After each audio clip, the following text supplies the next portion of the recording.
The broadcast is live. All right, guys. We've already got some people out there apparently, but we're not sweet things. We won't do everything, but it's still a beautiful feeling because the crimson and clover will roll over and over around here. So it was either that or ZZ Top tonight, guys. That's just what I heard on the radio. I wouldn't touch it with a 10-foot pole. We got to start freezing Scott's face. Like, I got to get in the habit of like full screening him, knowing some of these reactions are coming. We're in the midst of. It's strange up here in the mountains. It feels like we usually get hit with like the worst blizzards and ice storms in the world, and now it's like it's just moving all around us here, and it feels like everybody else is getting hit. So. I'll be amazed if anybody's got internet to watch tonight from what I've been seeing. Yeah. At least we're used to it up here in New York. We get a few big snowstorms a year, no doubt. Like last year was weird in that there wasn't a big snowstorm. Yeah. So this, like I said, after the very first storm of the year was 20 inches. Whew, and after that, these little 4-6ers seem like, usually 4 to 6 inches is quite a bit of snow. This year it's like. I saw a few weeks ago. Steve Bissett put up where he got like 44 inches of snow. It was nuts. Yeah. Where does he live? Vermont. Ah. Scott, I mean, you grew up around here, right? If I remember right. Yeah. Yeah. I mean, I'm not going to put out exactly where, but it's weird. There's places up here in the mountains where you'll just go down in elevation just a little bit. Like you get so used to it, you don't really feel it the way the roads go up and down. But there's a place I was living 30 minutes from here, where everybody saw me up until about a year ago and stuff. Yeah. And I'd be walking around like in a pair of shorts and a t-shirt, and the sun would be out, but still have a little bit of a chill. I'd go 30 minutes up the road to where I'm at now. You go through a tunnel that they cut through a mountain. And when you come out the other side, it's a blizzard. Like you're on the Millennium Falcon driving. My grandfather actually worked on that tunnel when they were constructing it. Yeah. Yeah. And as with many, just like the Great Wall of China and stuff like that, I've always been told that if you're working on that tunnel and you fell in the wrong spot, they just left you. So there's dead bodies in the tunnel built in. Nobody's ever come out and said that wasn't true, so. Well, the dead body's not going to come out and say that. That's true. Yeah. Back in the days before safety in the workplace was a priority. You just died on the job. It was like, oh, well. Somebody posted a meme the other day with about 4 or 5 different shots from the movie Willy Wonka and the Chocolate Factory, and it was just one big OSHA violation. Yeah. Well, they were illegal immigrants. So, I mean, they worked for nothing, so no retirement or anything. That just reminded me, too, of the movie The 10 Commandments, where Moses' mother, who he didn't know was his mother, almost got crushed by the giant blocks. That they wouldn't stop because we're not going to stop moving the block because of some old washerwoman.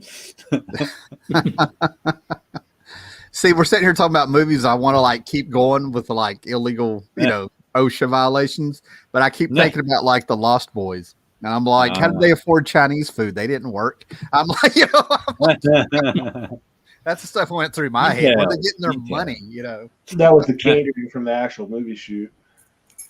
Yeah, somebody just left over there with catering.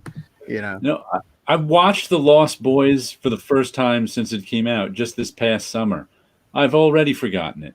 I was never a Lost Boys fan. Well, I was on to Joel Schumacher apparently before I knew it, because between that movie and Phone Booth, and there's always Joe Schumacher movies, I would catch it. I was like, the subtext, people are missing what he's really doing here. I knew he was gay years before he came out because of what he was putting in his movies. Right. You watch The Lost Boys, and realize that it's about sexuality. It's not about it's not about David and them wanting to make that guy a vampire. It's like, come over to us, man. It's there's a lot of sexual tension there that are pumping in there, And then the only thing that was the saving grace while people were thrown off is that they threw in the girl, to hook them in. I mean, think about it. It's got an old up saxophone player with no shirt out there. That just reminded know what scene had the most tension in it for me? Tension when they were in the comic shop and they were around and they were handling all those comics and there was no back boards on anything. I was just like, oh. Yes. It's like that. The rest of the movie wasn't as tense as that scene. Somebody's right there with you. There we go. Sanctuary Reality's right there. Oh yeah, and Sanctuary, the name of the Nightbreed character is our thumbnail is Kinski. I had to look it up. I forget. Anyway, I remember the comic store scene. Any movies in the 80s that had comics I loved as a kid, like Return of the Living Dead Part 2. I got excited when I saw a movie called Explorers, and I still have it. It's a Joe Dante film. Right. They pan across the kid's room while he's sleeping, and there's the official handbook of the Marvel Universe, first edition, Volume 1. Laying on there, if there's a TV show or a movie show, I was sitting there trying to figure out what they had, Here's a bit of trivia for you. Do you remember the comic book that showed up in Buckaroo Banzai? No. Man, I just watched that too. I watched that about 2 or 3 weeks ago. There was a mock-up. It's not a real comic book. There was a mock-up of the comic they did, and Mike Kaluta did the cover for it. So we know who Elaine is. We know who Elaine is. I'd like to say that I'm Jerry, but the way I act at work sometimes with what I do, I got to say I'm probably Kramer, man. I once heard back when Seinfeld was big. I once heard somebody say, "Everybody thinks they're Jerry, but really most of us are George." Yeah. Well, I'm definitely Kramer with the hustling and stuff I've seen him do on the show. I'm like, and the spazzing out and stuff. Yeah. I run at 2 speeds, sir. 2 speeds. Start calling you Newman too. Oh no. Newman. I know a Newman. I know a guy who is a Newman. And he's that guy I found out doesn't like me, I told you about. But Newman. Back 1 year. Well, I got things to bring up, for people who, I'll tell you, first thing I got here, I treated myself. I'm now not buying any new comics. It finally officially happened. There's been a month You're here. Missing a lot of good stuff. No. So I backed up, and the story, this book, I don't think it's a real hot book, and I don't think it's impossible to find, but this is the book that it turned out I really wanted it when I found out that Kirby is in it, and they made they adapted it into a they had an adaptation of the cartoon in 2002, 2003. Right. But what was happening is I would go to comic book conventions, and I think the last place, Scott, was probably in Dublin.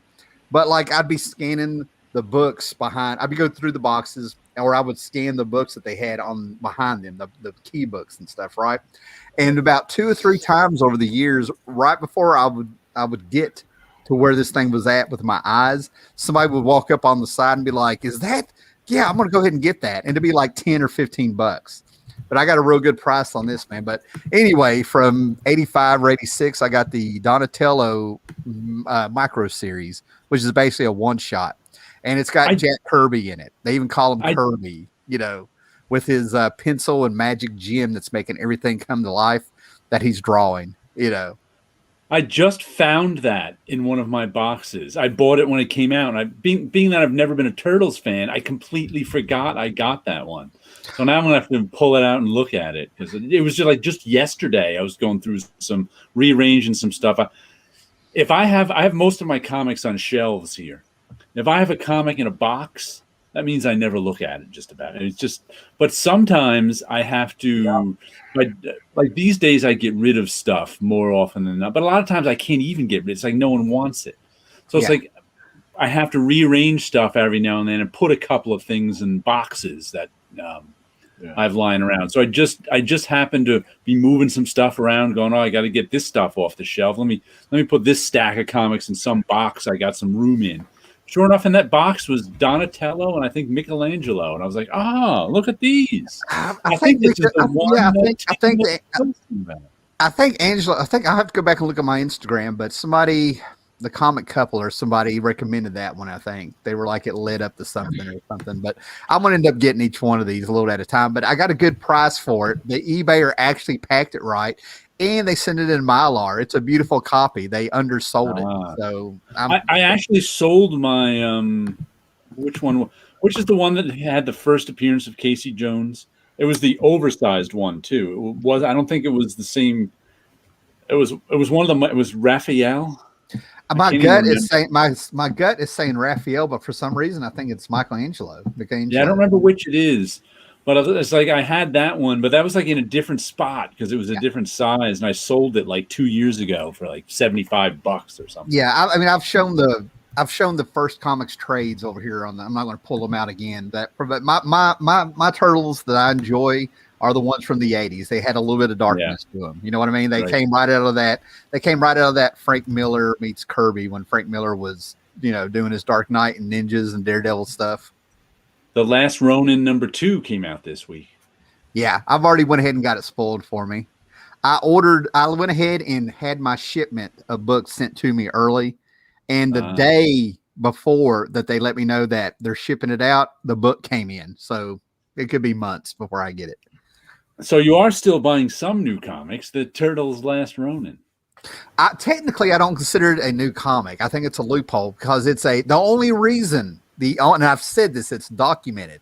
The only reason I said I'm buying this thing, it's a leftover plot from the 80s. All right. So if you believe that story, if you're going to believe that story and stick to it. Yeah. Raphael, he says, is the first Casey Jones. Okay. Here we go. All righty. But yeah, even the Turtles of the 80s, the tone is different in those books. I mean, there's still the lighthearted things, but when they were fighting, they were serious. There was bloodshed, and then they actually, I think the book kind of turned when they did a crossover with Cerebus. Ironically, it's like it just got lighter and lighter in tone. They brought in Fugitoid, and it just kind of got, they were developing it. They brought in Fugitoid. I think it was Fugitoid's what I'm thinking of. Yeah. Oh, okay. Yeah. Those as in Gizmo and the Fugitoid? I'm gonna have to look it up now. I'm doing 30-some-year-old memories now. If I remember correctly, those micro series were the first Turtle stuff that was widely kind of available. And that was shell, because before that you couldn't get. I remember hearing about the Turtles, but you couldn't get the issues. Even me, someone who was an indie guy and went to the shop all the time, you never saw them, you just heard about them. And it wasn't until those micro series came out that comic shops had a lot of those. Turtles were completely word of mouth, and anybody did an article on them. If anybody could get some, whatever your not comics buyer's guide. I didn't see any of those growing up around here, but there were some things on the stands that were comic book news that you heard about them there. But anyway, yeah, Fugitoid came out in '87 through the Turtles. Okay. So, yeah, and apparently there's something. We lost Paolo. He's spinning on us. He just activated his cloak. Yeah, and I'm not going to click on this since we're doing the show, but underneath this, where I did the search, it says Fugitoid, TMTpedia, Teenage Mutant Ninja Turtles Pedia fandom. It says here played by David Tenney, creator Peter Laird. Is there a Fugitoid movie or cartoon coming out? Because they got a Doctor Who to be him. I have no idea. Now I have the first issue of the Archie run. That's actually where I quit. I never got it when I was able to get around to getting them. I never got into Eastman and Laird Turtles. I was really into the Archie run, which was based on the tune. It did its own thing. It's interesting. Now that I think about it, you really only had a small window of time to get into the Eastman and Laird Turtles. Yeah. Because they weren't around. It's like all the other Turtle stuff was around longer than the Eastman and Laird Turtle stuff, I think. Yeah. Well, I think the first issue had like 3,000 copies. Yeah. Peter David, the writer, supposedly found one at a gas station, like that out of nowhere, something like that. Yeah. Yeah. I think there was many bootleg copies as there were of the original print run. How long did their run last? In years, that is. I don't even know. Well, Yeah. with the collection that I have that's there, I really cannot remember. I'm glad Scott said there was bootlegs out there, because I do remember it was after the cartoon hit, which was around '87, that I finally got to read an actual issue, and I thought they were jokes, Right. And I didn't hate them, but I thought this was really towards kids because of the cartoon. So all of a sudden, somebody lets me read the first issue, and it had to have been a bootleg, like what Scott's saying. There's no way I had my hands on the first issue. They had many printings of them too. Okay, there we go. That's what I'm saying. We're going back. We're actually going back to '87. I was 14. I'm in the back of art class and talking comics. Mhm. But I sat there and actually got to read it in study hall. And the turtles grabbed me because in that first issue they're fighting some ninjas. A ninja hits one of them, and they're like, "Oh my God, you bleed!" He's like, "Yeah, I bleed. You bleed too." And he cuts his head off. And I'm like, "Oh yeah!" I'm sold. That's it right there. But War on the City at War, I think. Eastman and Laird came back to the book around the issues 50, somewhere in there, and they had like a 12 or 13 issue storyline. They disappeared after that. You could get the Archie line, but I could not find the rest of that storyline. So around 1990, they disappeared, and you could easily get the Archie book that they mentioned, and it was all right. I mean, the first issue had a fantastic cover, But how many issues did Eastman and Laird do on their own? I wonder. I don't even that know. that I don't know. I think there's at least 4 volumes worth of a trade. Hold on, I'm going ahead and get them. So that would be if there's six issues. They did maybe 25 to 30 issues, 20 to 30 issues, somewhere in there. Yeah, this was how I got to read them in these first comics. So I'm thinking these came out in, of course, the late '80s when First Comics was around, and there's supposed to be 4 volumes. I have 3, so at least enough to do. I've heard that there was 3 issues of the Turtles that Roger Corman did. And I've got some scattered issues I picked up out of dollar boxes. I got a Von Bode cover that his brother did. They had some people come in and do some really good covers on those, even if they didn't do the interiors. But I've heard there's been 3 issues that Roger Corman did somewhere along the line. I would love to get those. So I would guess you only had like 4 or 5 years to get into Eastman and Laird Turtles. Otherwise, they weren't doing stuff. Right. So you had like from 85 to 90. If you weren't there getting into Eastman and Laird Turtles, yeah, you didn't have another chance. First series was 62 issues. First series, did they do all? But they didn't do all 62 issues. Don't think so, but they did the last one. Well, this came out in 1986, so the Turtles started in '84, and at least by 1986, they had enough for the first trade. Okay. Yeah. So 62 came out in '93. Okay. Who did it? Eastman and Laird and Jim Lawson. Well, see, they came back around the issues 50s to do that City at War, and then after that, it was just the Archie series is all I ever saw. Yeah, the last issue here was City at War Part 12. There we go. Okay. Yeah, the Archie series was published here. A friend of mine lent me is an 18-issue comics run because first they adapted the original 5 episodes.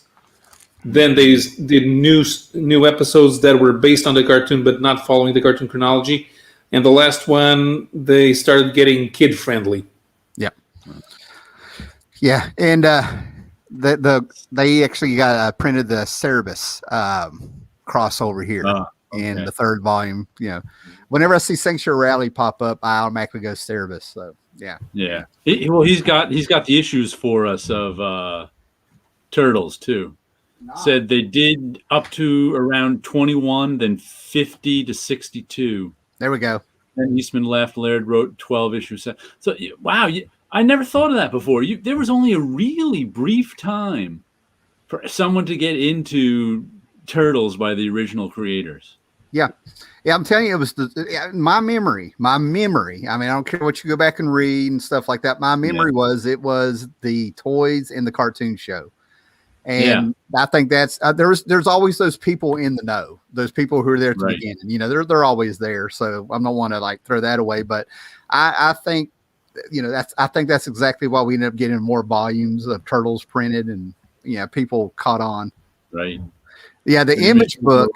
That image book, if I'm remembering right, Larson had something to do with it, and they just, I mean, you talk about raping and pillaging the turtles. They did horrible things to them to make them all different. The Movie World Comics, he's thrown out some questions. Were you a fan of the Boris the Bear comic book series in the 80s? Not in the 80s, but I found like the Swamp Thing parody. I dug that. I have like certain issues I like. I like Boris the Bear. It's funny. He appeared in Dark Horse Presents, right? He had his own series. I know, but I think he also appeared in Dark Horse Presents, which is where I read. I think there were a few appearances in DHP. Yeah. So that's where I remember him from. And then I remember I got the first thing he had out was like a special. I don't even know if it was continuing or not. Yeah. I remember getting that. I probably still have that, but I wasn't into it as a continuing series. I have a bunch of those still in a box somewhere. I've got scattered issues. You know, if I have 5, I'll be surprised. But I've got the Swamp Thing parody they did. Yeah, where he turns into the something. I keep that with my Alan Moore Swamp Thing collection. I have it right there. You know, I'm like so. I have the Indiana Jones parody they did. I think the storm's coming. I'm getting a weird internet connection. We still good? Yeah, we're good. All right. Yeah, you're not synced, but we can hear you and see you. All right. It's a Howler Mouse show now. No. All right, a little bit more here. Then after about 30 or so of Volume 4, Laird sold Turtles to Viacom. Eastman came back to the IDW run and has done like a bajillion issues of that. Yeah. And I think the other dude bought Heavy Metal and has been putting out Heavy Metal. No, he sold Heavy Metal years ago. Yeah, went ahead and sold it. Gotcha. I think he, I forget which one, bought Heavy Metal, opened a cartoon art museum up in Massachusetts where he lives. And I think both of them are closed now. Yeah, it's Kevin Eastman. Yeah. Nice. So, guys, get this out of the way. For the people who watched last week, we started talking about a artist out of nowhere named Jim Backey, I'm assuming. And, you know, we were talking about Tomorrow's Stories. We got a little Alan Moore talk in. So that name I told you guys before the show, the name kept running in my head because, like, that's not where I knew him from. And it turns out that this guy did Nightbreed for Epic Comics back in the day. Live Barkers. That work for Nightbreed. And this is a series that I probably have like 10 random issues in a trade of the first 4 issues, it has a Mike Mignola cover on it. I might have it right here. Yeah. Genesis. You know, I've had this trade and all this stuff, but I might actually go back and get these. The more I delve into these epic books of the 80s, the more I'm like, this would have been my thing, man. You know, like, you know, like. I think the Barker verse from the 90s at Marvel was all creator owned too. Yeah, Hokum and Hex and Clive Barker owned all that. Yeah, he came up with the concepts and stuff, and actually that led to the guys who made the Matrix all meeting. Steve Scorsese and whoever the brothers were that made the Matrix. Wachowski brothers. Yeah. Now the Wachowski sisters. That's strange. So yeah, it was that Barker verse where they met, and then they ended up moving on making the Matrix. They had a lot of well-known creators worked on that series too. James Robinson started there too, I believe. Really? I remember Robinson having a few oddball series around that time, like Firearm from Ultraverse and stuff, but I didn't know he jumped on the Barker verse there. Yeah. Oh, jeez. The Barker verse. Yeah, I was never really into those, but there were a lot of them at the time. I thought this was a joke. Are you okay over there, Paolo? No. There's no problem. No, they arrested a rapper for insulting the king and promoting terrorist organizations. Yeah, Paolo's been a good son tonight. That's all I'm saying. I'm not putting his business out there, but I know where he's been today. So no, besides the borders are closed. Can't go to Spain even if I wanted to. Man, Paolo, I mean, I just never know what's going to be up with you from week to week. I swear. and you come off so laid back, just cool about everything, you know. Yeah, there's protests in Spain. They arrest rappers over freedom of speech and but whatever. And then I didn't know there were rappers in Spain. you just never know what you're going to get on this show, man. Chaos is the place. Well, about 20 years ago, I used to follow a Cuban hip hop group based in Paris. They were called Orishas. What language did they rap in? In Spanish. Okay. I used to follow a rock and roll group from France called the Plasticines, and I think they're still around. I really had to let it go. You know, I'm trying to bring that up. For as big a country as France is, they don't have a history of rock bands. I brought this up, I think, on Facebook or something with somebody, and they started digging and stuff, and I had to throw the Plasticines out there. Yeah. See, I also thought they didn't have like this great big huge horror movie until their own horror movies until High Tension came out, and that was made by two guys that were fans of American horror movies. We just don't get a lot of French culture over here because it's a different language. That's all it comes down to, really. But let me tell you something. There are cartoons that come out of there. I mean, I think isn't that where Barbarella came from? And Fantastic Planet, Four cartoon Light from Years 10, 15 years ago came from there. Yeah. Anytime anything sci-fi comes out of France, I think it's just spectacular. I'm gonna give you a name, and you're going to find it weird that it comes from France. Inspector Gadget. Are you serious? I can see it now that you said that. I can totally see it. You know, the trench coat, the hat, if he just had a freak show, if he had the accent, he'd be Clouseau without the mustache. I see it.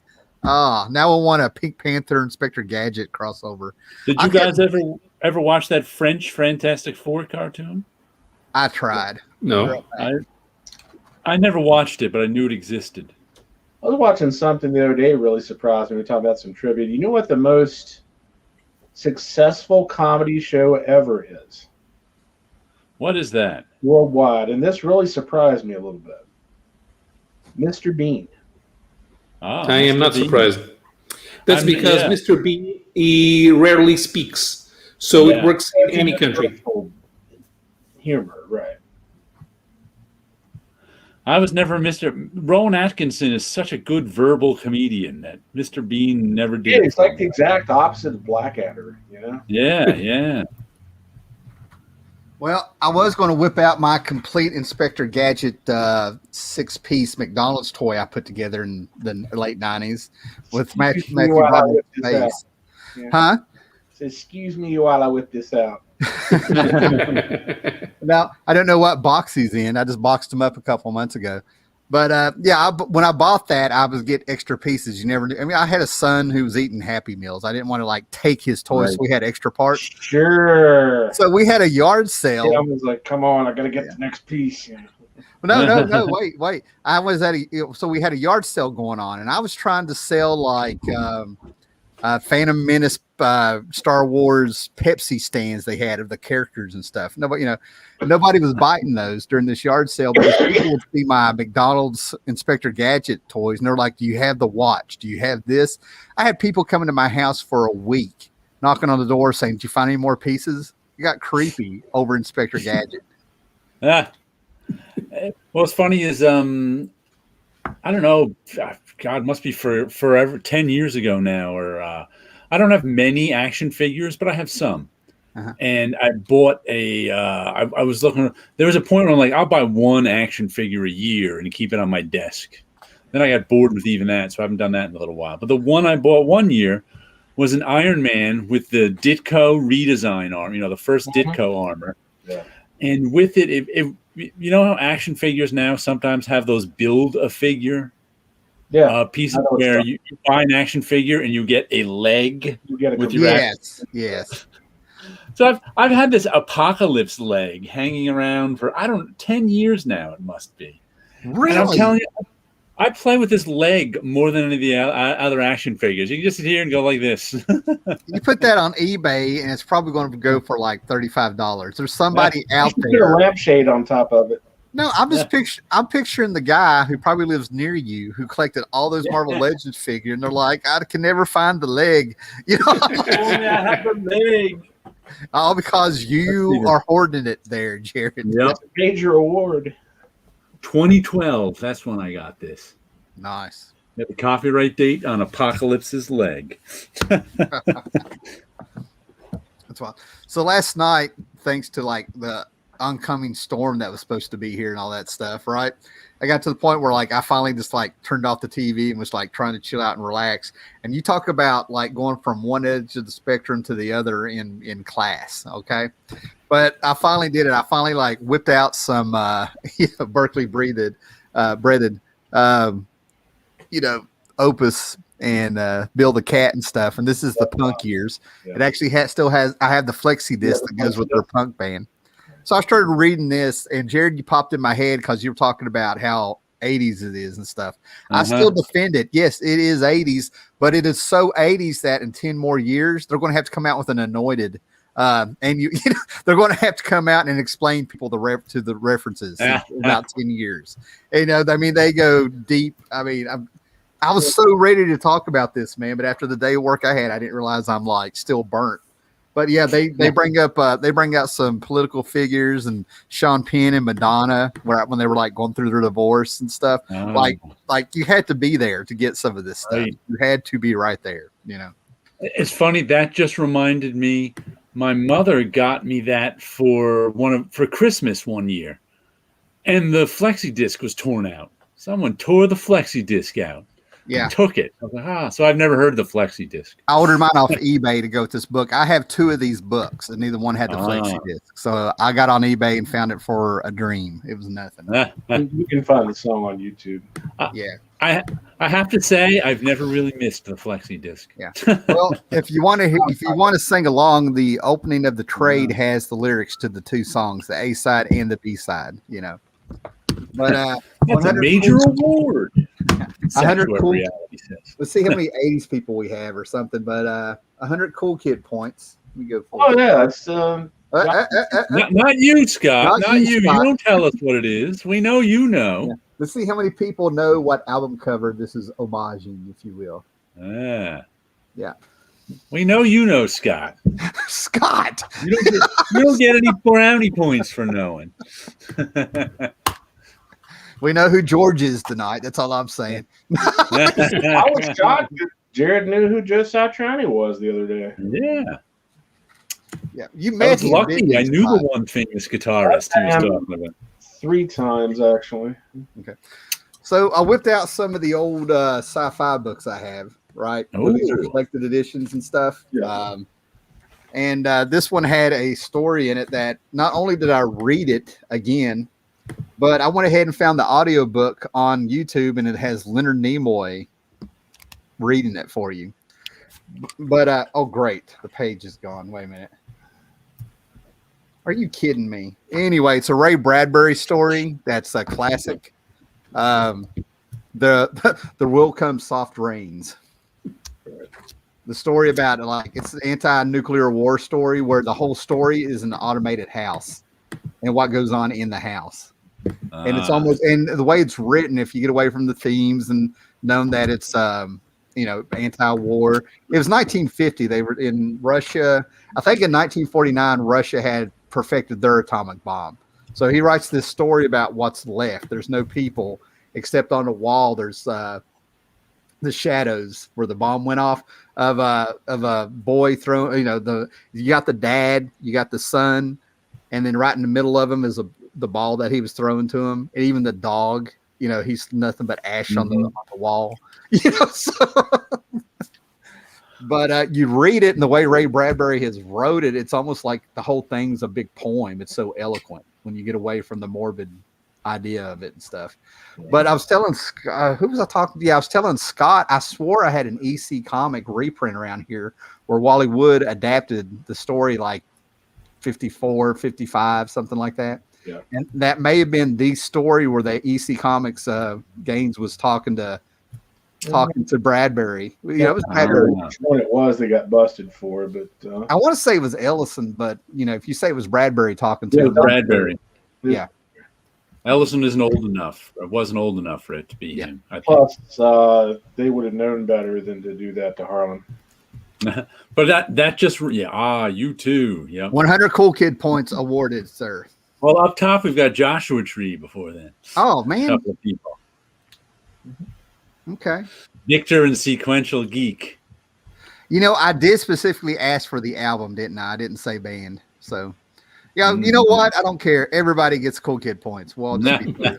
Everybody gets 100. There you go.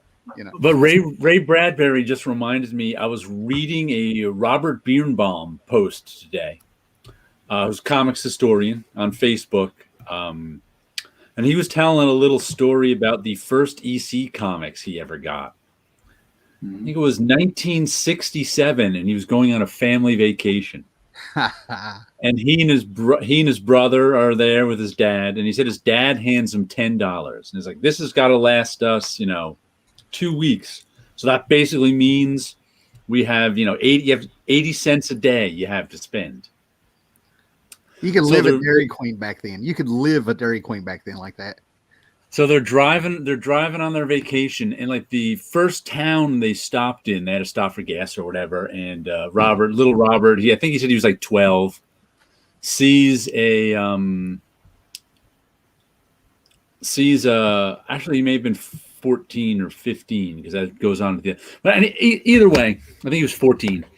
He sees a used bookstore across the way. So he his dad, I'm going to go check out the used bookstore. He's like, all right, hurry back. We're just getting gas and leaving. Jumps into the used bookstore, says to the guy, "You got any comics?" We got to go over there. He's looking through he's like 10 cents, nickel a piece, 10 cents, this, whatever. He's looking through them. There's nothing good. And he's like, you got any older comics? And the guy's like, "Yeah, but those are more expensive." And he says he whipped out his $10 bill and said, "I'm a serious collector." And that's the first time he'd ever said that. Yeah. So showed his whole wad right to the guy trying to buy. So he said he was a big EC Comics fan. He learned about EC Comics. He got maybe some reprints in the 60s. And he was a big Mad fan. And in the box, there's a big Ray Bradbury fan. Big EC Comics fan. Big in the box, the guy had Mad #1. And plus I forget which EC comic with the nuclear explosion and Ray Bradbury's name on the front. So he was like sweating now because he's like, "Oh, and how?" And the guy's like, "Oh, Mad Magazine, that's a #1." So the Mad Magazine was like $5, and the other EC comics were like $1 a piece or something like that. And he's sitting there going, "Oh, I got 10." He had $10 in his pocket, but he's only spending 80 cents a day. So of course he buys the 3 comics he wants most, gets his change, and runs to the car. And his father's like, "What did you buy?" And he's like, "You blew all your money, and we're not even out of the first town." He's going to take his son to he's probably took his son to one of those parks we were talking about before the show to get some more money. I'm just saying. Then the real sad, poignant end of the story was after they got home from his trip, his brother was like died of really quickly from leukemia, like a couple of months after this trip ended. And I guess they didn't even know he had it on the trip. That's how fast it was. So then he ended it with later that summer, he took 14 years old, took a bus to like Dallas to his first con and had a great time. But the whole time he was wondering where his brother was. So I was just like, that's a little sad ending to that story right there. Blew all his money in day one in the first town he stopped in to get that Mad Magazine #1. And his dad, and his dad probably took him to one of those parks, man. So that was just bad all around, man. I hope those books were worth it. I can see the wheels in Tim's head turn thing. Don't ever show somebody how much money you actually have. Yeah, that's. I mean, I appreciate the memory. I know that kid he's probably young back then, but that's where he lost it, man. Yeah, comics are expensive.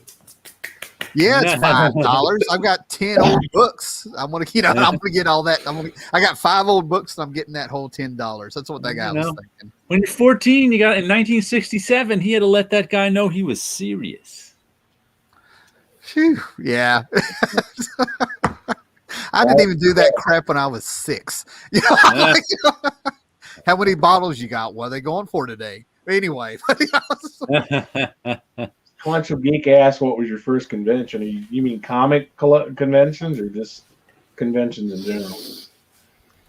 Because I went to some science fiction conventions long before I went to my first comic convention. I didn't go to a convention until I was in college. My first comic convention was Heroes Con in 1994. Because despite the fact that I grew up, 35 miles out of New York City, nobody in my family ever went to New York City. Yeah. I think oh yeah, go ahead, man. I'm sorry. If you wanted to go to, there were no comic conventions here, like in the suburbs. So, but there were tons of them, of course, in New York City, but I never went there. There's one that's in Bristol, but he's moved it to Kingsport called Rob Con, and it's named, the guy named it after himself, who owns the comic book shop Mountain Empire Comics. But you have to understand, if I'm remembering right, we're going back to like 88 or 89. It's bigger now, but back then he actually was in the lobby of the theater right across the street from him. So it was like as big as this room, but it was a convention. And the only reason I knew it was a convention is because I got a ride to Bristol, was going to hit the comic book shop. His store was closed, and they said Rob's across the street. And I was like, wow, he's doing a street sale. And it was a convention. I'm like, so. I remember that year you and I went a few years ago. Man, it was like humid as get out. Yeah. Yeah. Bad. The Rob Con. Yeah. That was in Viking Hall in Bristol, and he's moved it down the road to Kingsport, and now he's charging big time money to let people even come in, which I guess he has to. And he's getting celebrities. He had the guy who played Captain Marvel on the Shazam show in the 70s, who was I did a video on it, and I was trying to be very nice about the guy, but complete asshole. I've been warned. I'd read over the years how this guy acts and all this stuff. And then when I meet him, I'm just sort of like, oh man, he is an asshole. I was like, he's Newman. We found our Newman. Newman. I went to the Amador Festival in 96 or 97, but I went on a weekday, so I only got to see exhibits. But there was a 2000 AD themed exhibit, and me and a friend went together, and we liked that one. It was only the next year that I finally went during the weekend, so I can't remember what I did. I remember that in 1999, the theme of the show was superheroes. So instead of just weirdos from Bulgaria, we actually got Peter David and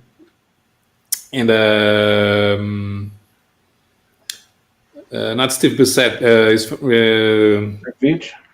Rick Veitch, yeah. And the guy who did the panels, he usually had a very monotone, and he would ask you would ask questions to the guest, and the guest would be very serious, talking about comics. In 1967, I was working on the. Of course, he would be talking in French, so the guy would have to translate. But so we have Peter David, and Peter David. First, Peter David sits down. Hey, does everybody speak English? Yeah. Good. So the guy completely takes over the show. The host doesn't open his mouth for the next hour. No. And the guy takes over the show, talking about his time doing Hulk and what he was planning for Captain Marvel, and I asked him about his indie stuff, if he was ever going to do any sex and violence. I remember seeing now, Scott, I found some well, wait a minute. Some other people here's done this here, but yeah, 2005 for him at Motor City Comic Con, but it wasn't even in Detroit. Now, Simply Incredible podcast, and he can correct me if wrong, but he says his first comic only convention was 2012, but he went to tons of baseball card conventions in the mid 80s. I'm pretty sure he is live streamed from San Diego Comic Con from his hotel. So this guy's gone to the big boy. Yeah. There used to be a really good local con around here in the 90s at a local high school. Was it Ramapo High School Comic Con. Fred Hembeck was talking about that show once. And it was one of these like local high schools, so it was small. But the guy who ran, I forget the guy's name. He's still around, but he retired. He used to be a teacher there. Had a comic book club, but he knew everybody. You know, all the comic book artists and everybody who worked in the Hudson Valley in New York City would come up. So there would be times it's like the guests would outnumber the fans sometimes, and like everybody would be there, and it was usually a really good time. Yeah, because like it was a small con where you could meet tons of guests. Speaking of, you remember the other day we were talking about your sketch card? Mm-hmm. What's you got there? Hold on. Just hold it. Ray Bradbury by Fred Hembeck. Yes. Yep. Everybody's going to run and get theirs.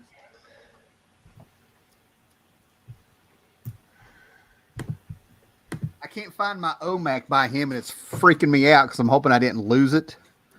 But let me get it here. He's got his own Space Ghost. Yeah, and if for anybody that are curious, he does personalize each one on the back. Yeah.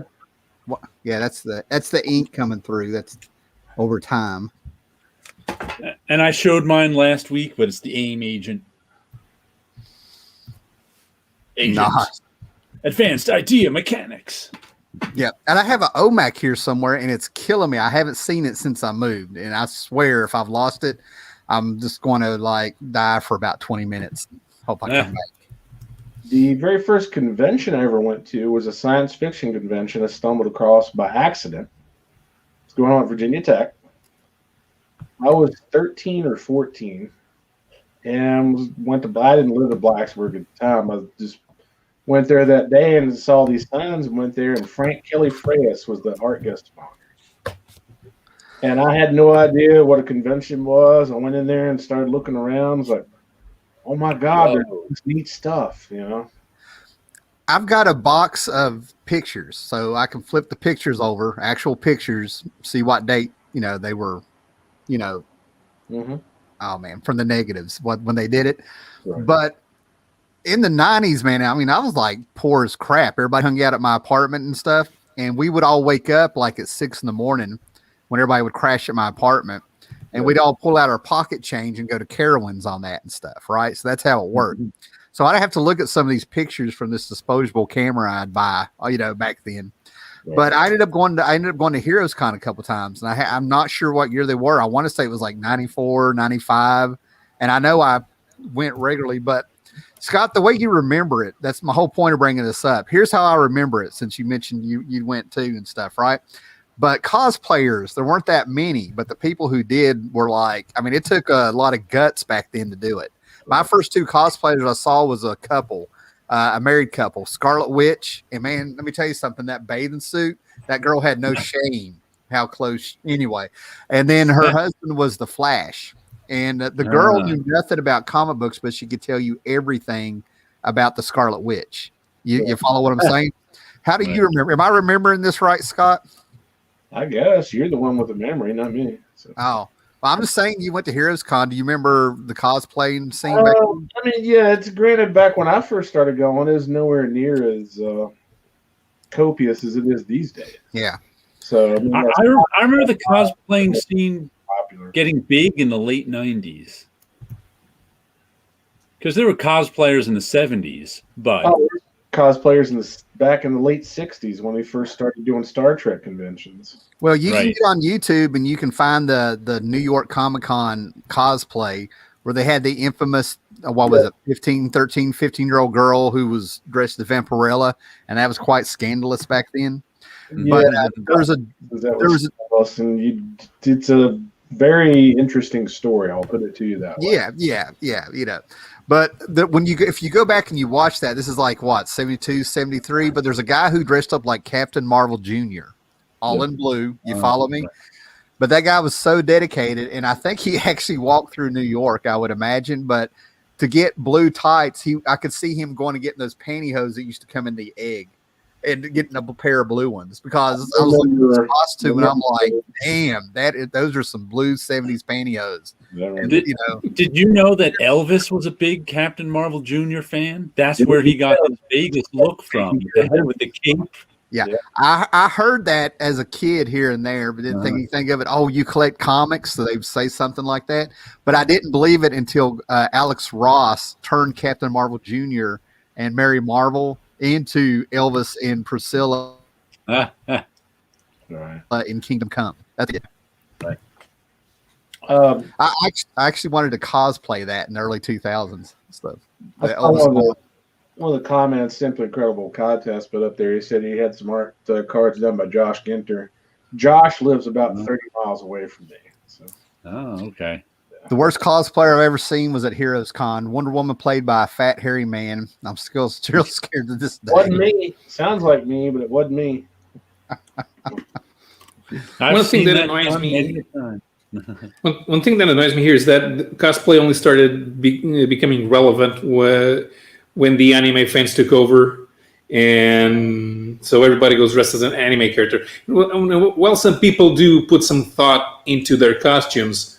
The majority of guys goes dressed as Luffy from One Piece, and that's pretty easy to do because all you need is those short shorts that you wore on your 20th birthday, Jared. Mm-hmm.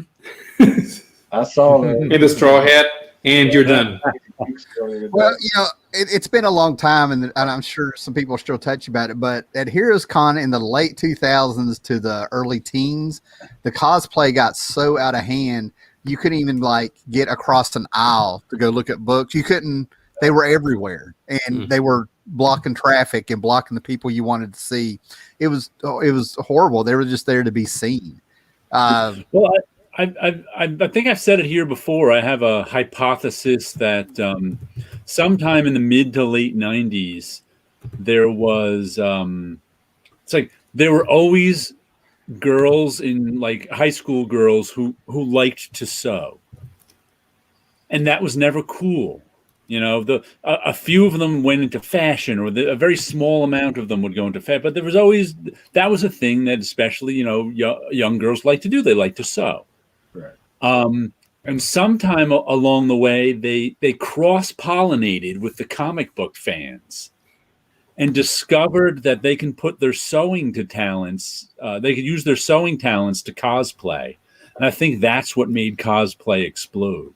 Yeah, it's like they had a place to go do this now. Yeah, they had a place to go and sew and make clothes like they liked to do. Yeah. And it was cool.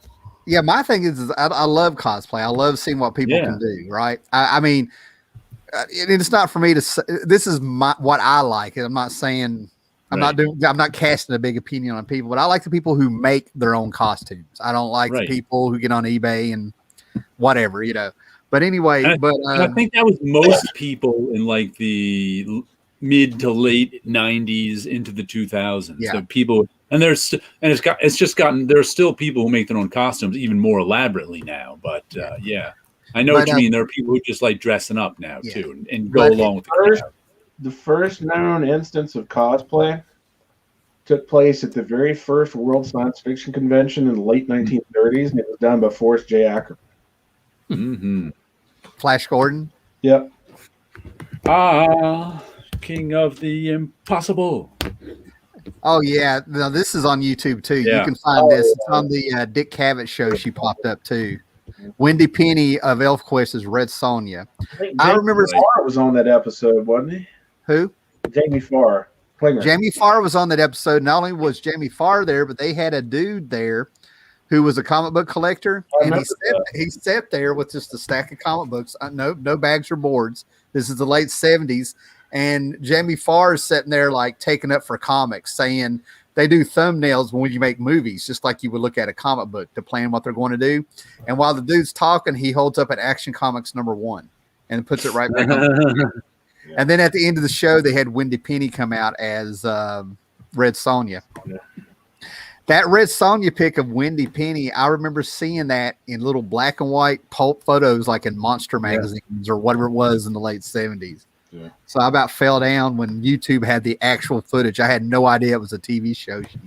was on. We have a Tron. There was a dude. Speaking of cosplay, there was a dude that helped YouTube take off because of his channel. He was the Tron guy. You remember this dude? No, not at all. I might be getting his name wrong, but he was just this elderly statesman, if you will, with 80s porn stash, and he had his homemade Tron costume that he would come out and do videos and stuff on. Just saying. I don't remember him at all. One of the first things I saw on YouTube. That's all I'm saying. I was like, it was enough to where I couldn't look away, but I was not a fan. That's the if he had built one of the light cycles, that would have been cool. I think he carried around the disc. He actually had the disc which would attach to his back. But he reminded me of Slim Body, if you remember that dude from the Captain Kangaroo show. Slim Goodbody. That's it. Yeah. Oh, the guy that wore the leotard that had all the internal organs on it. You put about 60 pounds on him. Okay. Yeah. Gotcha. Yeah. I mean, he was a cool guy. I mean, it was entertaining, but wow, All right. Oh, Ben Cooper costumes, man, I remember those. Nice. Ben Cooper had nothing on the. Who was it that made the mask? It wasn't Don Glut, was it? I don't know. I don't remember. It's post. Those were the fancy, expensive store-bought costumes when I was growing up, so we didn't have those very often. Hey man, I was a trash bag, and I'd made a couple costumes out of trash bags and stuff. And burnt cork to put dirt on your face to go as a hobo. Well, I did creep a teacher out, man. I put the bag, just a second grade. What I would do is I'd have a different costume for school so I could be Kiss at night. I didn't want to walk around with Kiss makeup on. But anyway, so for school, I found this old man, really ugly mask that you put behind your ears to hold it on. And I got a derby for 50 cents, and I found an old plastic cigar. So I cut a hole. I'm like in second grade doing this. I cut a hole into the mask and stuck the cigar there. And then the trash bag, I looked like Cousin It. I mean, I just put a hole in my head, had no arms or legs, and then I would scrunch up with that old man face and that derby. So around school, I just go up to the teachers and look at them, pull on their clothes and stuff, and freak them out and get a kick out of it. It was Halloween. I was well within my rights, and I had a cigar in school. Figure that one out. I posted on Facebook one of my mother's old pictures of our childhood, and I don't even remember if I'm in it. It's either me, my cousins, my sisters, some neighborhood kids all dressed up for Halloween. And it is the scariest 70s Halloween costumes you've ever seen. And there's a couple of them where what is that person supposed to be? It makes no sense. Look up Halloween costumes from the 19-teens and 20s. Yeah, I've seen those are horrifying. Like black and white photographs from the 20s, and those are just bizarre. Well, this was up there with. I mean, the amount of 70s kids who went as hobos on Halloween was really high. Right. It's an interesting thing to throw together, yeah. You know what? I want to have to start putting Kirby in every title we do. We had 20 people at this time because I had Kirby in the title. Jack Kirby. It just dawned on me. I was checking the time, and it just dawned on me. So, right. Kirby, the king. Nice. Let's see. Here in the States, if you'd have went as Captain Haddock, nobody would have had a clue who you were. Well, I'm going to be the guy. I have to ask, is this the dude from Tintin? Yes. Oh. The funny thing is Captain Haddock only debuts on the 7th album because Thompson and Thompson are in the 4th or 5th. Nice. Yeah, the first 3 albums don't count because it's Tintin in the Land of the Soviets, Tintin in Congo, and Tintin in America. And those are the bad ones. Have you seen the parody covers where they do Tintin and H.P. Lovecraft stories? No. Those are funny. The one of Tintin and the Mountains of Madness is pretty comical. I have never seen those. Yeah, they're parodies, but they're funny. Yeah, Tintin Lovecraft mashups. It should work good in the Linclair style. Tintin. I don't think I've ever actually read Tintin. It's good. Yeah, I've looked at it. but I don't know if I don't think I have any Tintin in my collection at all. It's got a boy adventure magic to it. I mean, there's you read it, it's odd, man. You're in that world of, the way I've read like 3 what would be compared to comic stories, I guess. Mm-hmm. And when I read all 3 of them, man, I was like in that world, and I was like different ages when I read those. I even liked the movie. I seem to be one of the few people on Earth that did. I love the movie. I couldn't believe Spielberg and Peter Jackson came together to make it. Yeah. I don't think I've ever seen it. It was kind of diluted from the comics, and they kind of meshed bits and pieces from 3 different albums to do it. So, but yeah, it was supposed to be a follow-up because you can usually read Tintin in whatever order you want. There's a cumulative continuity, but it's very rare that they pick up on a story from a previous album. Sometimes they'll have an old character pop up, and there'll be a reference. Oh, I remember you from an early adventure, and then you have those editorial bits. Do you remember so and so album? But the only time there was a real 2-part story was when The Secret of the Unicorn was followed up by Red Racon's Treasure. Because it is in those books that Professor Calculus debuts. Nice. There's still Tintin comics today? They're still making No. Supposedly, Hergé left in his will that he didn't want anybody to do any Tintin stories after he died. I'm not really sure if that's true, because his widow, who was his second wife, married the will's executor, and they're kind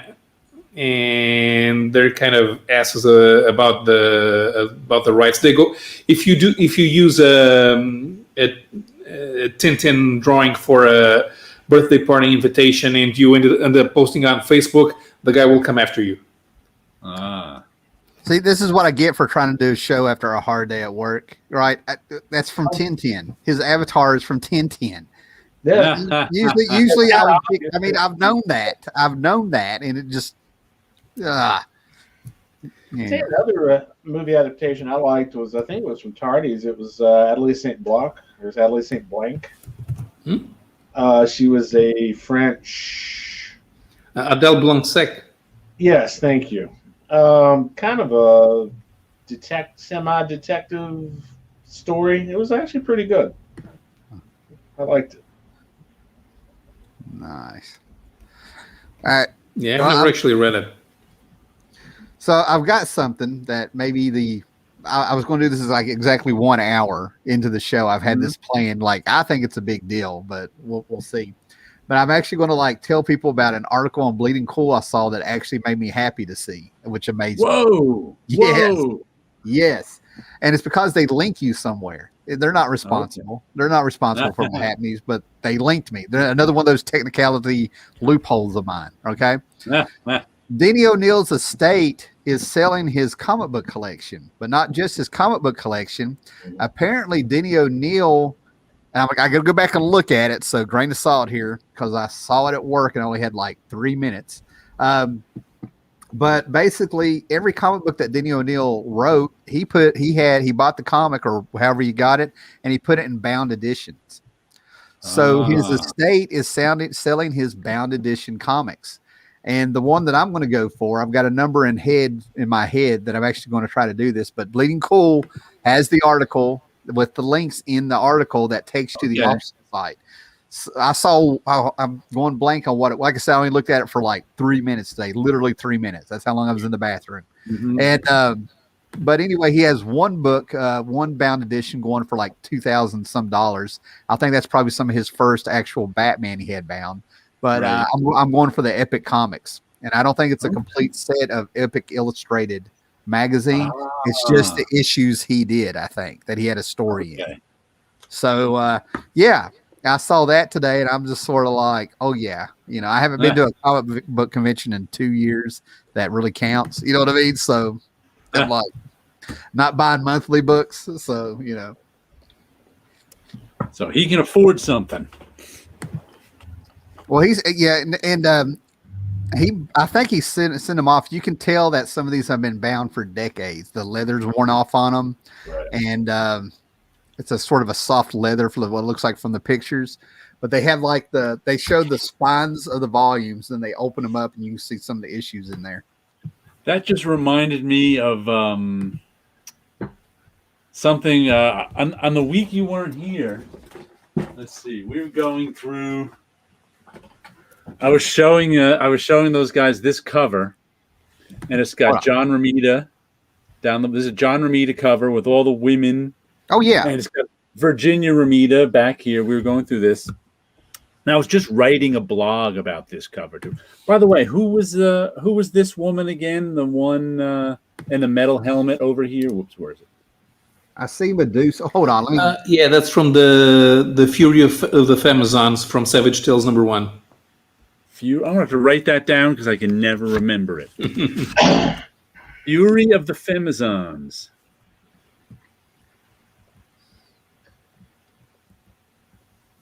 Savage Tales #1. Although the story was not supposed to be in continuity, it actually had a follow-up in Fantastic Four because that's the future world where Thundra comes from. Ah, okay. So anyway, just because I was talking about this and writing about it, I decided to look it up because I got this off of eBay like last year, I think, maybe 2019 or so. For it was like the shipping was as much as the comic, Right. Not that expensive. And I said, let me. I was like, maybe I'll get another copy for absolutely no reason except I like that cover so much. And I ended up not getting another copy because why do I need a second copy? But on eBay, I saw a copy of that for $500. CGC 9.6 with John and Virginia Romita's signatures. I was like, whoa. Now, first of all, I'm not a signature person at all. Right. I mean, I just don't care that much about signatures. But for a nanosecond, I was like, whoa, that'd be so cool to get. Then, of course, I went, what? Yeah. What Craft project, man. Craft project.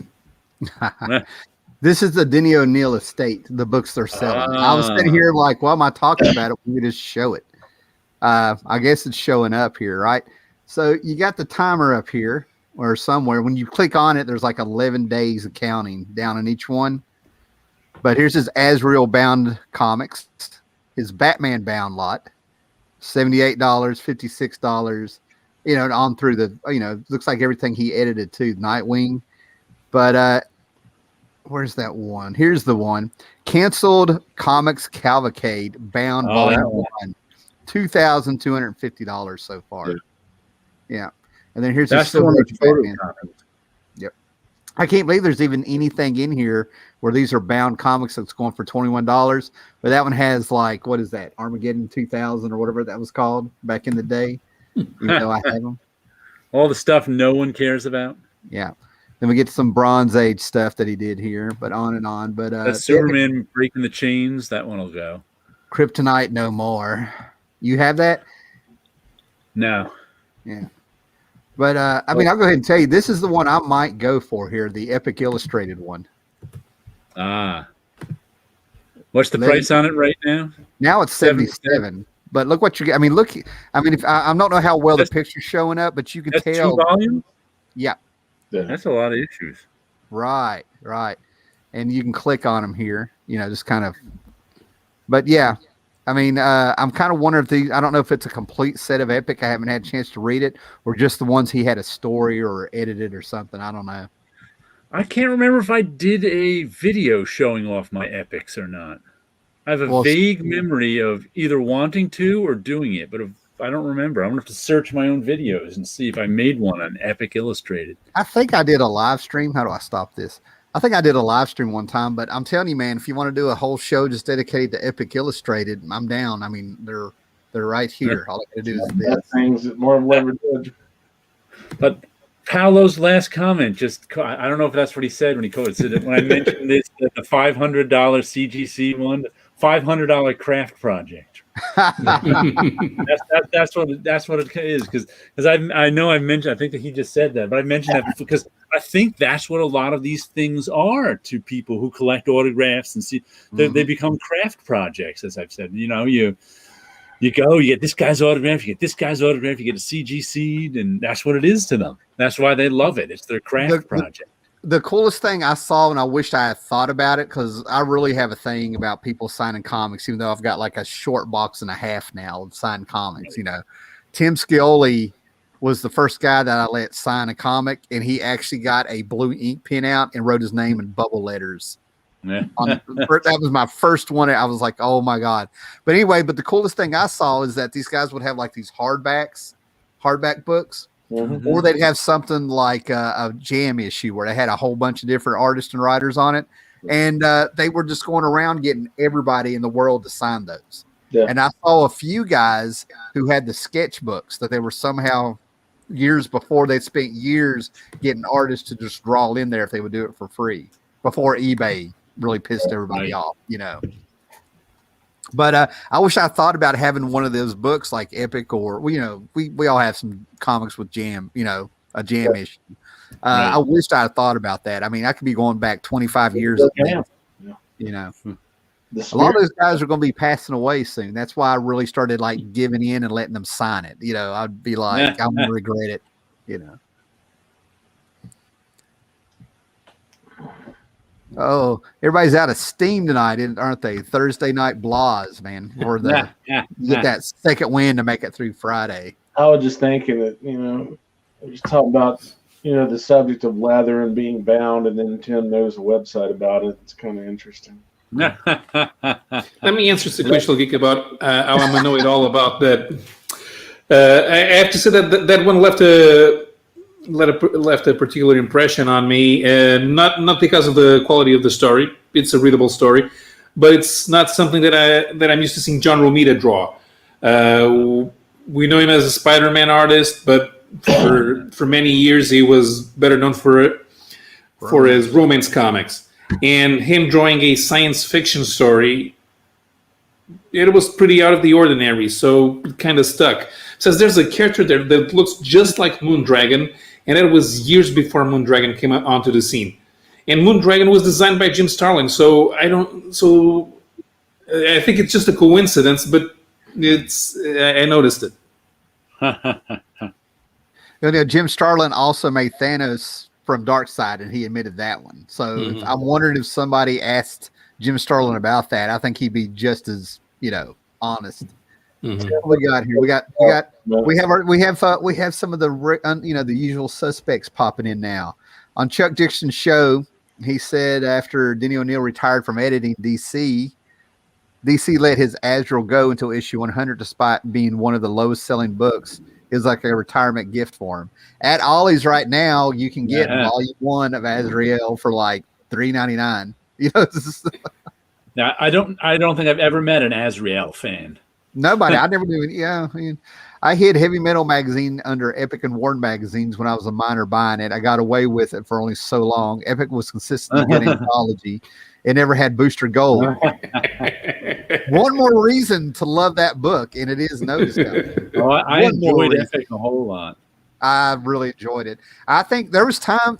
It was really wild because as Epic, in my mind, as Epic was like going up, I guess, in quality in my mind, that's where Heavy Metal was actually starting to go down and getting more pornish, if you will. You know what I mean? See, I never bought Heavy Metal. I don't think I saw it much, and the issues I bought I didn't like. I never bought an issue. They were just in my house. They just magically appeared. I mean, I know Stepdad or somebody was buying them, but I never saw anybody walk in. First 3 or 4 years or so were good, but then after that, it was a constant downhill slide. I recommend the years of 77 to about 83. Yeah. I imagine that when the French material dried up, because Metal Hurlant was canceled in France in 1987, and Heavy Metal kept going. I think they started doing full-length albums inside it. I saw some of some of that in the Green Comics database, but it probably just wasn't the same thing without all the short stories coming from France. Tim, did I ever send you the link that showed where Derek Riggs got his idea for the Somewhere in Time album cover from a European heavy metal magazine? I don't think so. No, I don't think. You know what? If you, no, I don't think you did. Derek Riggs did a cover of one of the earlier heavy metals. Yeah. Ralph Reese did one. It was supposed to be the cover he did was supposed to have been published in a portfolio that never got published in the States, but it was used for Metal Hurlant over in Europe. Okay? Nice. And if you look at that image, and then you look at what Derek did for the Somewhere in Time album cover, you're like, "Oh, Derek, you better go to the principal's office." You know, I just where it came from. You know?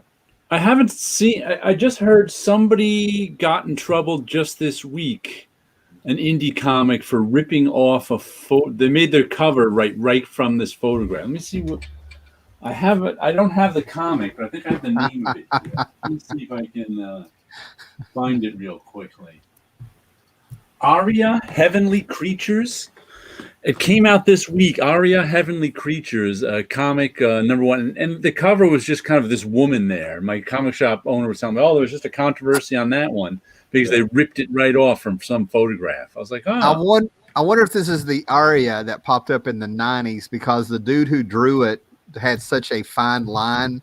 It could draw so photorealistically. You found out that he was a dentist. You know, I wonder if it's the same Aria. You know, that was his character's name. Yeah.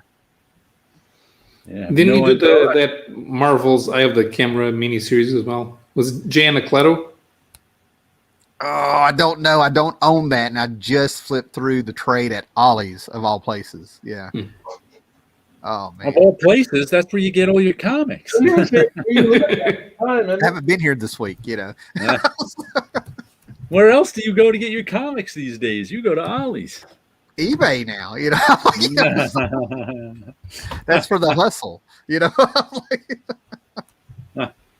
Here, let me check my notes from a couple weeks ago that we never I did got tell to. you that if I get a certain cashier, she gives me a 15% discount every time, you know. Let me see what I have written down. Oh, that's right. I wanted to mention something about ETA Nick made a video, I think this week or last week recently, when he was talking about pose covers, you know, covers that are so popular these days of guys just standing there. Yeah. And he said that one of his friends who told, because of course, Nick is old school like us. He likes the action covers and what's covers that tell a story is what I always say. And he said his friend made a point where he's like, one of the reasons these pose covers are so popular is that it's it's the selfie generation now. So that's what people are used to. I can see that. I think I've heard I thought that was an interesting idea, but they actually go way back longer than that. And I actually kind of watched them being born in the 90s. The first, go ahead. I think I know the first pose cover that popped in my head, but go ahead. Yeah, I don't even know about the first. But what first of all, there have always been kind of pose covers, but they were in the minority. But one thing about them was there've also always been fans of the pose covers, and they've always been kind of vocal, so that when there was like a nice pose cover in like the late 80s, all the pose covers would go, "Oh, I really love that one. I really love that one. Oh, that's so great," which you wouldn't hear about every other cover. Even if everybody loved other cover, for some reason the pose covers always got talked about. I noticed that early on. Then what happened? Go ahead. Yeah, I'm listening. Go ahead. Then what happened in the early 90s when I was at Marvel, and I noticed this. I watched it. Was that there was sort of a configuration of events where the previews catalog started getting to be a bigger thing. So comics started having to get their covers done earlier. before previews, you didn't need your cover done 3 months earlier for a catalog. And as the direct market got bigger and bigger, those covers that you would need them earlier and earlier for the catalog. And also, the marketing department at Marvel had no budget. No, Marvel had a marketing department down on the ninth floor, marketing and licensing, but it's not like they could hire artists. So they were constantly up, like on the 10th floor where we were, and they're always looking for art they can use. So there would be, and if a pose cover popped out, or a splash page with a single figure on it that they could use the art from, they'd be like, "Ooh, can I use this? Can I use this? Can I use this?" So it's like those events started, and the other event is pose covers are a lot easier to draw. When you've got one person just standing there, as opposed to 2 or 3 people in a fight, that's a lot easier to draw. Well, looking at this picture here, like, or here, this is the one that comes to mind about the pose cover. And I'm thinking I was like 12. There's a certain age that you kind of want to be cool. So you kind of look for cool ways to stand and all this stuff. I mean, seriously, I really think it's a teenage thing, an adolescent thing about people looking cool while they're standing. So you can kind of emulate them, even though that's not what you think you don't sit there and think, "Oh, that looks cool. I want to stand like that." But you end up doing it. I mean, if this picture's shown up, look at Spider-Man looking like the coolest one on this cover, So I think there's a striking image of people getting like a snapshot of people, even if something like that. And that's what draws them if they're standing cool. If they got some kind of attitude or something. They're saying more by doing nothing. I think it's an adolescent thing. And like I said, there was always people who liked those covers. I mean, it's like they're always saying, "Ooh, I love that cover." So even if they were only 10% of the comics buying, they would always tell you, "Oh, I love that cover," and so that gets reinforced. Plus, like I said, so all of a sudden, you needed the covers earlier than ever before. So it's often you didn't know what the story was. Right. It's easier for the artists to do. You can use the art as pickup art for marketing and licensing. And so all those things in the 90s started to lead to a lot more pose covers. And nowadays, I think there's a lot more pose covers because there's a lot more artists doing covers for the money. In terms of, there's a lot more.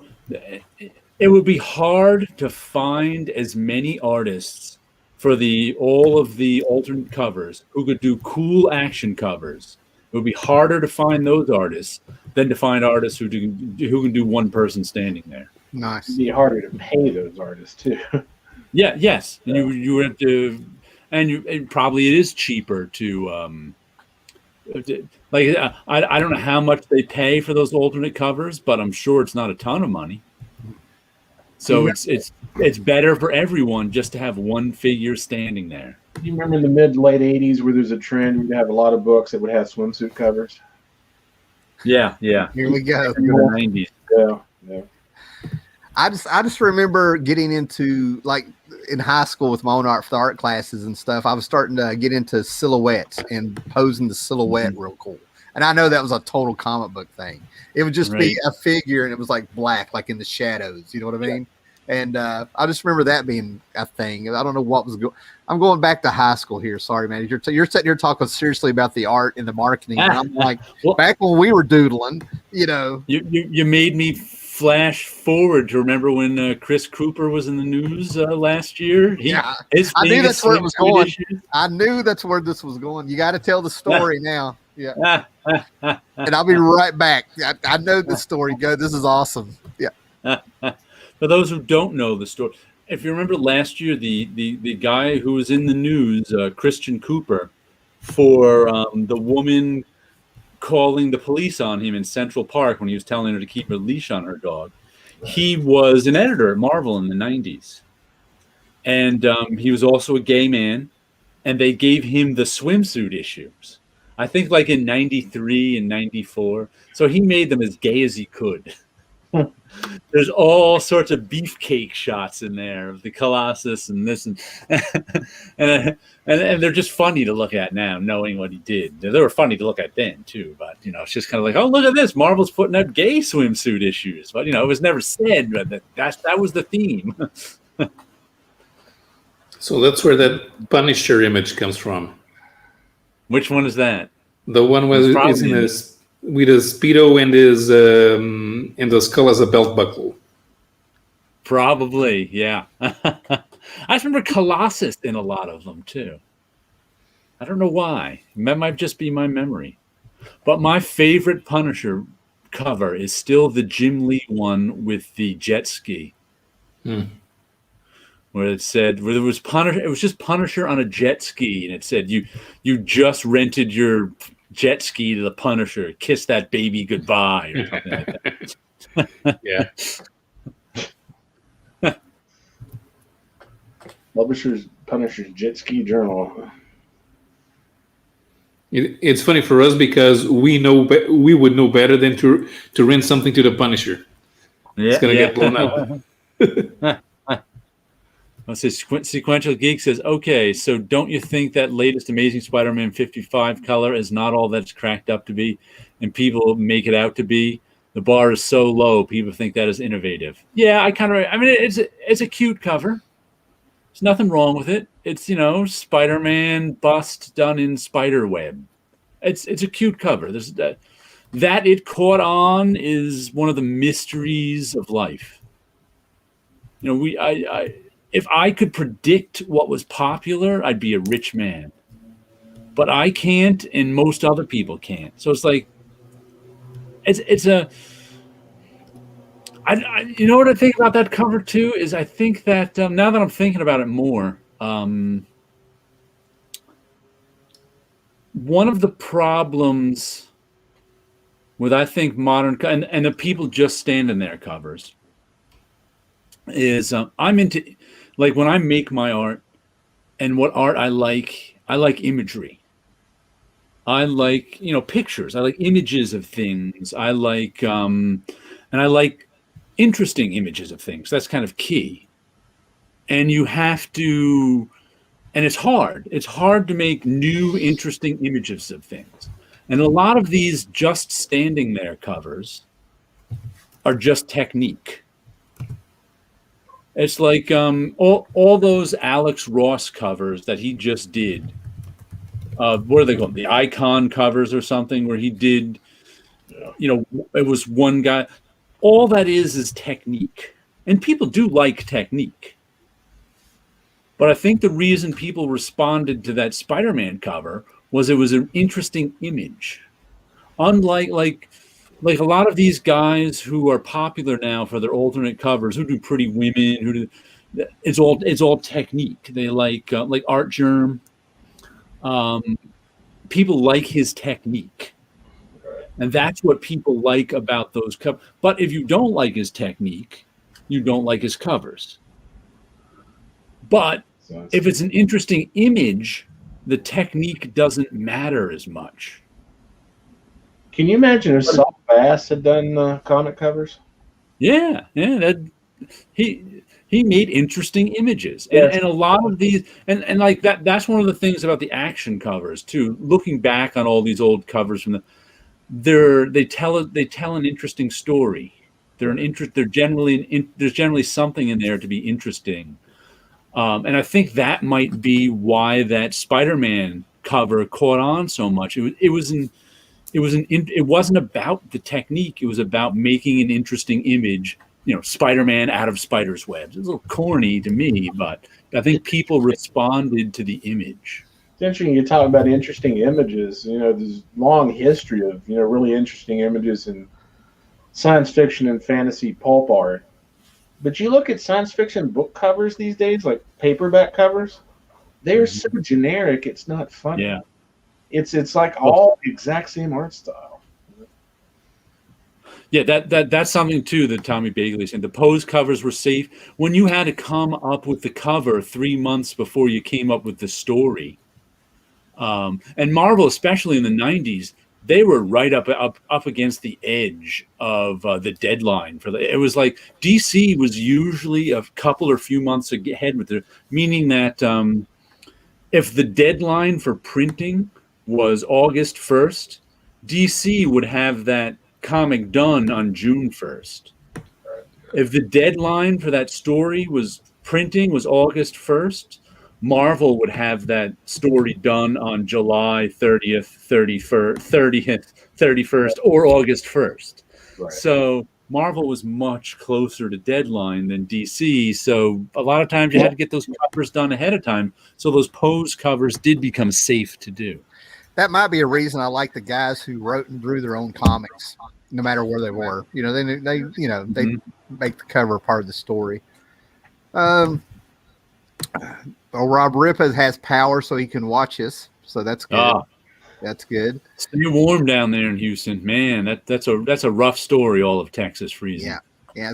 So I'm actually glad they took the time to get on there, considering what's going on down there. So, welcome to the escapism in the story of Gay Comics birthday or bikini outfits and stuff, or whatever y'all were talking about when I was gone.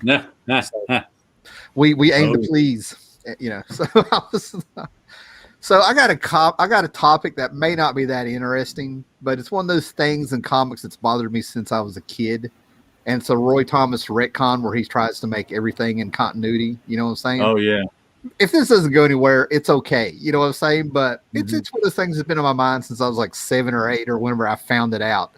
Is that the Vision was supposed to have been made out of the original Human Torch's android body.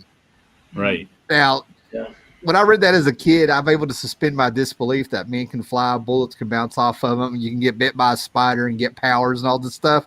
But I was like, that's bullshit. You know, I was like, how do you go with an android body that had fire? You know what I mean? It caught on fire when it was exposed to oxygen. And then all of a sudden it's like, oh, Ultron messes with it, and all of a sudden it can like control its density. They're not even connected. Any thoughts? I'm just saying it's one of those things that's been on my mind for a couple decades, but it means nothing. It means I remember going, all right. Well, that's why I like John Byrne when he did Vision Quest and brought in the original Human Torch back and threw him in Namor for a while. You know what I mean? You know, so. But you know what thought? Speaking of the original Human Torch, you know what thought just popped into my head this week for the first time ever? I don't know why I never thought this before. Toro, he had a sidekick? No, the Fantastic Four was not created by Jack Kirby and Stan Lee. The Fantastic Four was created by Jack Kirby, Stan Lee, and Carl Burgos. Oh, I see what you're saying. Because they just took the Human Torch. Right. It never struck me before this week. The Fantastic Four had 3 creators. Carl Burgos was one of the creators of the Fantastic Four because they just took his character. Not only that you said this, not only it's one thing to like, okay, a guy catches on fire. There's not a lot of places to go with how that would look. You know what I'm saying? But as Johnny Storm, not on fire, he looked exactly like him, just a little bit younger, blonde. I don't know why I never thought of that before. But it's like Fantastic Four has 3 creators. That doesn't. That would have been more work for Stan Lee to take credit for. Yeah. All right, Avengers Forever. In this box, 3 over and stuff. I have the Avengers Forever miniseries that I have not read since the last issue came out. But I'm pretty sure he messed around with it. I kind of cracked. The biggest thing I remember about Avengers Forever is that they stuck them, when they were time traveling, they stuck them in Smallville. Wink, wink, nudge, nudge. But he could be right. I'm pretty sure they messed around with the Human Torch Vision thing, too. So. I like Avengers Forever, and I think I have the oversized hardcover edition. Yeah, back there. But I don't remember any of the details of it. It was all just kind of, I mean, I like it as I'm reading it, but when I'm done with it, it's all just gobbledygook. See, again, I always say this when little things like this happen. I'm so glad that we got the people who watch our show watching our show. Phineas Horton was Franklin Ray Nova's stepfather. No? Yeah, I'm pretty sure that's what, and Byrne did that. John Byrne did that also. Yeah. Okay, they're surviving in Texas, man. So All right. well, I'm just glad we got from some now kind on- of I'm glad we just went somewhere with that. You know what I mean? Like I was like, yeah, bring it up. You've been dodging it for 10 years. You know, So from, you know, from now on, whenever I talk about the creators of the Fantastic Four, I'm including Carl Burgos. yeah, absolutely, I absolutely. mean, it's, how has no one ever? I mean, I don't know why I never thought that before. I don't know why people don't write that. I mean, it's obvious, isn't it? Yeah, I don't think Roy Thomas actually ever connected Vision to that Golden Age Vision, who I didn't even know about until Marvels came out with the Red Angel and stuff. I never heard anything about those old time. Was it Timely or they were Timely and then they were Atlas, right? Before they became Marvel. But yeah, I didn't really know too much about him. I knew the page in the Kree Skrull world where Rick Jones brought them all back. You know what I mean? With his mind, he brought all those characters back and fought side by side with the Avengers. That's the only place I ever saw any of those characters. You know, the Flaming Skull or whatever that guy was and all that stuff. Yeah, but I'm really glad. The Vision doesn't even appear in the Invaders, and he was one of the more popular of the time. And I'm trying, man. I don't want to pull my Invaders out, but they did have a guy with a blue face, and he had like black and red striped pants. And I remember the Destroyer, right? The Destroyer, yeah. The Destroyer is really the only guy that really stood out of there, man. But my guy, and I don't even think he was around in the Golden Age for real, was Union Jack. Not Union Jack. Was it Union Jack? Union Jack. No, Union Jack was not around for. Yeah. We just had this talk a few weeks ago about I've dug out the book. You know, the thing is, I think that the Destroyer is an actual superhero that was really created by Stan Lee. Because I think the first story is signed Stan Lee, and the way that you find out what Stan Lee actually wrote is signed it. Sometimes he would sign stuff that other people did, especially if it was Jack Kirby. But in the Golden Age, if he signed it, he wrote it. If he didn't sign it, he didn't write it. You know what? I don't have a lot of comic book buying regrets because I don't buy a lot of back issues. But one regret, The Invaders was one of the series I bought as a kid and always liked. And I still have my issues. I have some of them in trade, too. I think I'm missing volume 2 in trade. But my issues from a kid are kind of beat up. And this was like the late 90s. I was at my local comic shop, and he just happened to get in some stuff. And one of the things he got in was a complete mint condition set of The Invaders. He was like, you want this? $40 if you want it. 40 issues, $40 mint. And I was just like, and at that time I knew I just had too many. I was in one of these periods where I had too many comics. I was looking to get rid of stuff I didn't want. And I had 90% of the issues already. And I was just like, no thanks. I don't think so. And I'm like, you know what? I should have just got those. Yeah, I think so. Yeah. 20, actually probably about 23 years later, I'm still going, why didn't I just get those? I still, what was it, like issue 16 and 17? I mean, they're all up here on my top shelf. I mean, I probably got 80% of the series. I don't know. Right. But I still have the Marvel Man and Warrior Woman issues. Oh, yeah. I mean, great. I remember getting that one as a kid and going to Warrior Woman and going, whoa. What is this? When I've talked about Invaders, people hate Frank Robbins. I get not liking an artist, but it's hate for his style, and I'm like, it's a Golden Age artist doing a Golden Age. I liked his Invaders stuff. I did not like his Captain America stuff. And I think people didn't like Frank Robbins too because he followed Mike Kaluta on the Shadow. That's what I was just going to bring up. That's what made a lot of people hate Frank Robbins. You're like, what the hell happened? Yeah. You get within half an inch of something that has to do with Kaluta, Scott is there, people. Yeah.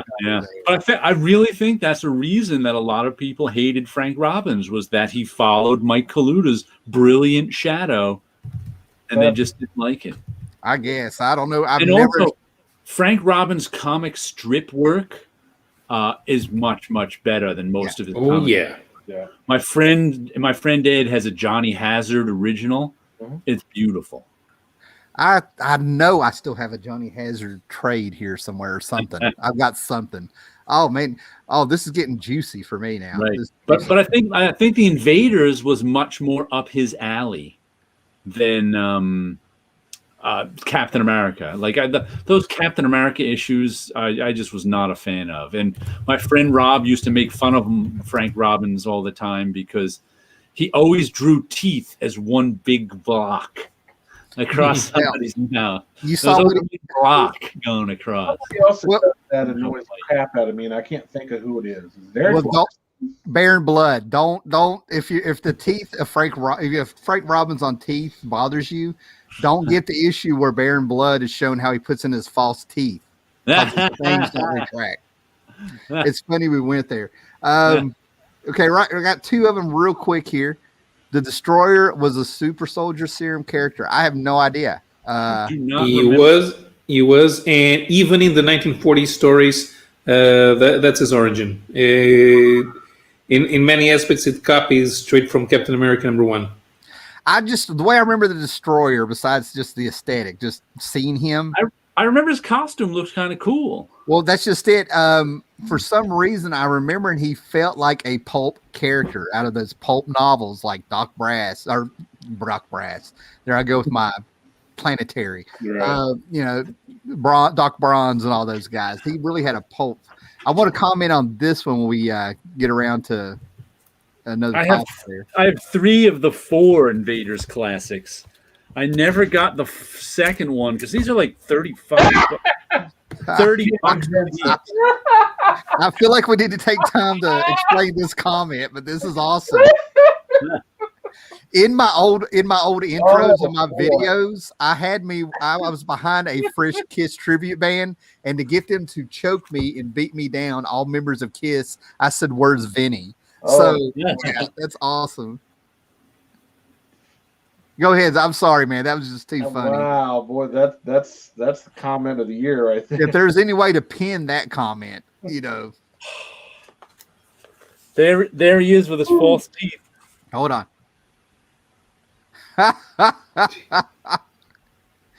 That is awesome. Big fake false teeth. I know there's an issue where Baron Blood is explaining how he takes it. It shows him taking or putting on or taking out his false teeth. So It almost looks like Backtrack the Leaper trying to cross the Bugs Bunny. I still can't believe we had Batrick the Leaper in a Captain Marvel movie. You should on a Captain America movie. I mean, I wish I could have seen myself in the theater. And I had a date that night. We were watching it. And I just was like, could not believe I was seeing Batrick the Leaper. I was just amazed. And Batroc is the Batroc, okay. Yeah. No American writer can write a French accent, and no American comic book writer can write a French accent, and Batroc the Leaper is proof of that. Every French name at the time sounded fake. Yeah. Nobody in France was called whatever they came up with, and especially because I'm not sure if this was on purpose or not, but the name Batroc is essentially Stan Lee calling the character a frog. There's the Destroyer. Mm-hmm. Yeah, I dug it. I liked it as a kid. Yeah, but he looks like he walked out of a pulp novel from 1935. Oh, he's on. I didn't realize he was on the back too. I've got some stuff with him in. I guess you got to be a badass to have a costume like that. Yeah, I mean, this is back in the day where they just broke your jaw and then you talked. I mean, that's the thing about back in the day. Well, that costume is kind of scary, and the Destroyer in the stories work behind enemy lines, sabotaging German efforts. And I'll tell you, I became real forgiving of really bad costumes thanks to James Robinson, of all people. In a Starman story, he had the Jester pop up. And the Jester sat there and he popped up on a guy in an alleyway, and the guy freaked out and he hit him. And he turns around, and I think he was talking to Ted Cord, the original Starman. And he explained that his costume is for shock and awe. You look absolutely nuts to be walking around in that. So when you pop up on a criminal, their first thing to do is be like, and then he can get the first shot in. And all of a sudden, I'm like, they all make sense now. Did he get his pants from Crispin Glover's appearance on the David Letterman show? Yes. The man was 5 years before his time. He dressed like he was from the mid 70s. And then 5 years later, by 92 or 93, that was the look again. Yeah. Now I know who to blame. Yeah. So Marvel Saga, I got a little story here. Yes, I keep my Marvel Saga on hand. I was in 7th grade when these came out. Marvel Sagas were Pete Sanderson chronologically put the Marvel Universe together, and they took clips and stuff out of all the books. And it went from Fantastic Four #1 to the appearance of Galactus. And before Marvel's, Kurt Busiek and Alex Ross's Marvels, this was how you got the continuity for the Silver Age there, of Marvel for $1 a month. You know what I mean? That's #2. I had #1 here somewhere. But anyway, I probably left it in the box. But here's what happened. I never really talked that much in school. And I just wanted to be out of there. It's like, let's get this day over with, get me out of there. And then I was like friendly, you know what I mean? So in 7th grade, I'm sitting in this math class, and there's a bunch of girls about in the back corner that won't shut up. So she says, okay, the next person who talks has to do like a 5-page report for 5 days, 5 reports, 5 pages long, all within 5 days. A guy flicked me in the back of the ear, and I turned around and I was like, "What's your problem?" And she went, "Tim, you get the reports." And I could pick whatever I wanted, so I did them on Marvel Saga. And she ended up liking them, and I had to do 2 extra days so she could figure out how it all ends. And she had just told me this. And here's how I found that out. Flash forward to where I'm like in my early 20s. That bitch is hanging out at the same bar I am. And she remembered the reports and told me that she got me in trouble on purpose to get the rest of the story. I'm telling you, most people collect comics. Comics have taken me and made me bond with people. I'm like, And I have to say, the 7th grade was probably the perfect time to be reading that, because I think I was a lot older when those came out, and oh my God, were they awful. Yeah. I was just not that interested in Marvel continuity. It's what I needed, because like I said, reading these I imagine if they came out when I was in the 7th grade, I would have liked them. They came out when I was in, the 17th grade. I didn't like them that much. Well, the way comics were in the house for me, I've said it before. I was 4 and 5, stepdad's uncle's comics, but I was reading X-Men #3 from the 60s, and all of a sudden I'm reading X-Men 175, 3 days later or something. You know what I mean? Like, I was all over the place with my reading, trying to put this crap together. I needed this, Yeah. Did Elektra Saga come? Was Elektra Saga the first one that ever came out of those type? I don't think so. No. I want to say no, but I can't say what the first one is. Because I remember getting that one, and then that's the one I remember buying, and then going, "What is this? It's just talking about reprints." This is how much I hated school. I was very bored in school. I was not a Sheldon Cooper, but I was just very bored. Yeah. He wasn't even a Winnie Cooper. Thank you. Yeah. And what's bad is my nickname was Roach before it was Howler. That's what's bad, So. Nice. Let me go put those books up the right way. They're hanging out.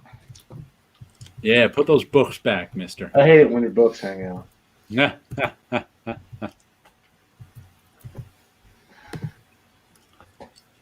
I think that it might have been Supervillain Classics.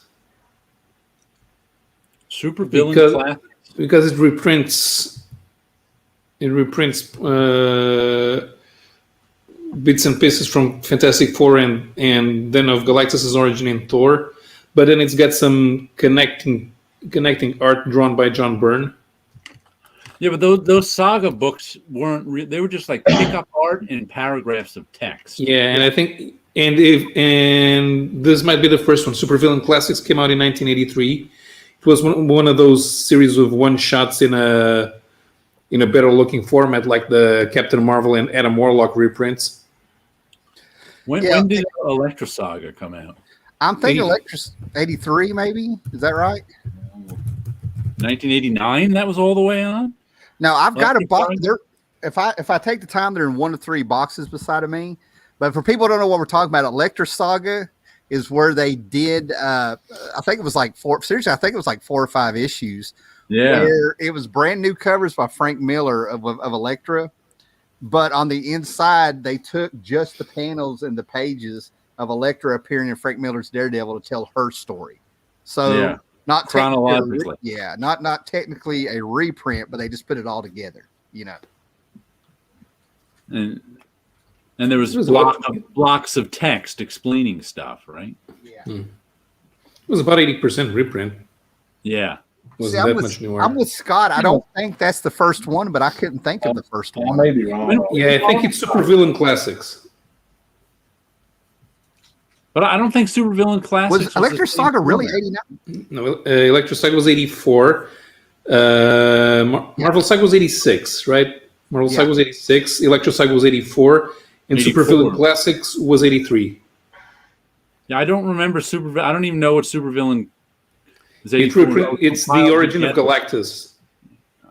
Two printings of Electra Saga. 2 printings, 84 and 89. Right. They did the same thing with Warlock, but they actually printed the complete stories. Yeah. Yeah.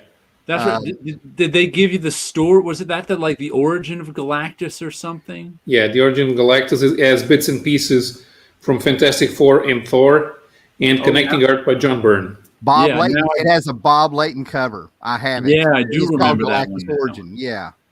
I think that was the first one with. I don't think that was quite the same as the Electra Saga, but I could see how that would be the first one. Hey, Paolo, it's got an option to, you guys are supposed to be able to share video now. It'll just pop up at the bottom and I can click on it. So if you got something you want to share while you're looking this crap up, just let me know, man. I usually just, the easiest way is to just go to Grand Comics database and look up stuff. Right. It's funny you mentioned Grand Comic Database. I must have the one collection in the entire universe where they're like missing half the stuff that I have. No, I'm with you. The Grand Database, the CLZ app, the whatever it was I used online before it was taken away from me after 6 years. I used to use that one too. Yeah, tons of stuff doesn't show up. So I got to keep it in my head that I have it. The map is not the territory. Right. Like I said, Jared, you should put those comics that you did. It's missing the final issue. Okay. From that series you did. One of these days.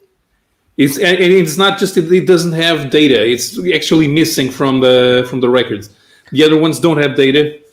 Okay. Yeah, they have a lot of listings that are just like shells, or they have the title and the publication. I'll have to add them in sometime. I just sent a copy of them to Mr. Gretzky. Let me tell you something. Usually I don't care what other people are doing on YouTube, on other channels or shows or whatever. But see, here I have the mind to be your own man, and your own, in anything you do should be your own man. Like even this show. And look what we do. We get a problem. We dig through the comics, the databases, and we got people leaving comments. Now this is how you do it. This ain't no speculating bullshit to push an app. I'm like, so, This is the study is hard, the learning is hard. And the Talking Head song, this ain't no fooling around. Yeah, that's it. There we go. This ain't no next week's show coming at you live. This ain't no fooling around. Be looking for it. Ain't no mud club. That reminds me, I had a Jimmy Palmiotti quote. Let me see if I can find it. Remember how we've talked before when I said like around 2010 or something they cut everybody's rate at Marvel and DC, and let me see if I can find this now. Well, I should throw a fist up on this one right here. No spec crap. Till we do our parody show one day. Life after chaos time. That's awesome. This ain't no mud club. No heebie-jeebies. We don't got time for that now. Home, that's where I wanna be. This must be the place. Take me to the river. Take me to the river, guys. Hey, I'm glad you brought that up because that's been running around the back of my mind. If you take the bass line to Take Me to the River, and you take the bass line to Accept Balls to the Wall, they're exactly Are you kidding me? They're exactly the same. It's time for you to start making videos, Scott, just with stuff like that. Well, there is an audience bigger for that than there are for comics on here. This Choices are play with your Barbie dolls or come up with songs that are related. Go ahead, man. Sorry. This was Jimmy Palmiotti's quote about what we've talked about before about comic companies cutting everybody's rate because they found cheaper foreign talent. He said, comic companies in a nutshell. Work for them for years, claw your way up, busting ass, hitting all your deadlines, adding $10 every few years to your page rate, and then get the call your rate is too high, so no more work for you unless you drop your rate in half. Oh. And think about that. Cutting anybody's rate in half is basically firing them. At any job you got, if you all of a sudden tomorrow they say, we're going to cut your pay in half, that's basically firing you because you can't survive on half your pay. Well, you went in before on here about what's like what's like to work in comics and explain things like this. And the first time you talked about it, it just dropped my jaw because I'm like, that's an HR nightmare to be working in. I can't believe there aren't more messes. Now, for you to say that, that's any job. So I'm glad something finally lined up with the real world. Yeah.